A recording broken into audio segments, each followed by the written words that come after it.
Le 12 janvier 2010, un séisme de magnitude 5,9 ravage Haïti. Le bilan est catastrophique. 230 000 morts, 300 000 blessés, 1,2 million de réfugiés. 2 ans après, où en est-on? Selon certaines estimations, il y aurait encore entre 500 et 600 000 personnes dans la rue, sans abri, malgré l'aide internationale sans précédent. Ça s'est quand même amélioré. On va voir ce qui s'est passé avec Strasbourg. Bonjour Nawal Rafik El-Marni. Bonjour. Strasbourg en partenariat de longue date avec une ville qui s'appelle Jacmel, près de Port-au-Prince. Ça fait 20 ans que vous travaillez avec eux. Évidemment, ce séisme a détruit Jacmel. Qu'est-ce qui a été fait depuis 2 ans entre Strasbourg et cette cité ? Eh bien, 2 ans après, grâce aux sommes récoltées, plus de 200 000 €, nous avons pu développer des programmes d'urgence, bien qu'auparavant, nous avions plus un travail sur le renforcement des capacités municipales. La première chose qu'on a fait immédiatement, c'était de se dire: il faut aider les habitants de Jacmel. Pour les aider, il faut que les agents de la municipalité puissent en capacité de rendre un minimum de services publics.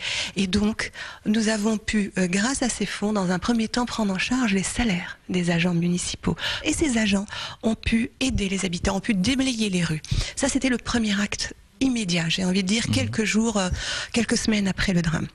Il nous est apparu de façon cruelle qu'il y a un manque de gestion des risques et de prévention des risques. Donc c'était un des aspects sur lesquels on voulait travailler en urgence.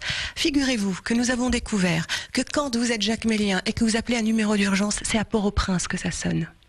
Connaissant les liaisons, la réaction et la réactivité étaient quasiment nulles. Donc, nous avons entrepris tout un programme de formation au secourisme des agents de la municipalité. Nous avons pu également mener une étude avec Architectes sans frontières pour déterminer sur les bâtiments qui accueillaient des crèches, lesquels pourraient faire l'objet d'une rénovation avec un programme antisismique, tout ce qui répond aux normes de sécurité. Eh bien, nous avons identifié 2 crèches qui vont aujourd'hui bénéficier d'une rénovation, voire même d'une reconstruction avec ces fonds et cette générosité alsacienne. 200 000 € à l'échelle de Jacmel, c'est trop peu, évidemment, pour subvenir complètement à leurs besoins. Vous avez réclamé davantage d'aide européenne, c'est ça? Il faut impliquer beaucoup plus l'Europe. Absolument. Vous avez tout à fait raison. Nous avons réussi, fin de l'année dernière, à obtenir un financement européen à hauteur de 312 000 € pour venir abonder le soutien financier du partenariat Jacmel-Strasbourg en vue du renforcement des capacités de la municipalité de Jacmel. Est-ce que le message porte encore aujourd'hui, 2 ans après? Nous, en Europe, en France, on vit une terrible crise économique. Oui. Est-ce que c'est encore facile de mobiliser autour de ça en disant non, ne les oubliez pas?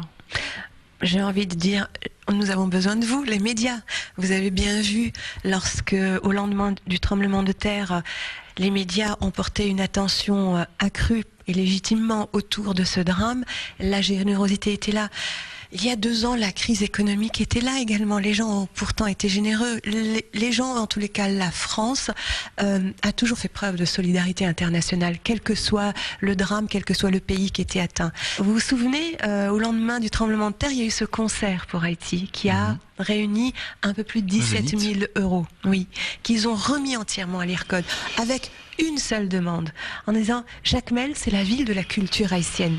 Nous avons appris que l'école de musique avait subi des dégradations. Avec cet argent, une partie de cet argent reconstruisait cette école. Eh bien, c'est ce que nous avons fait.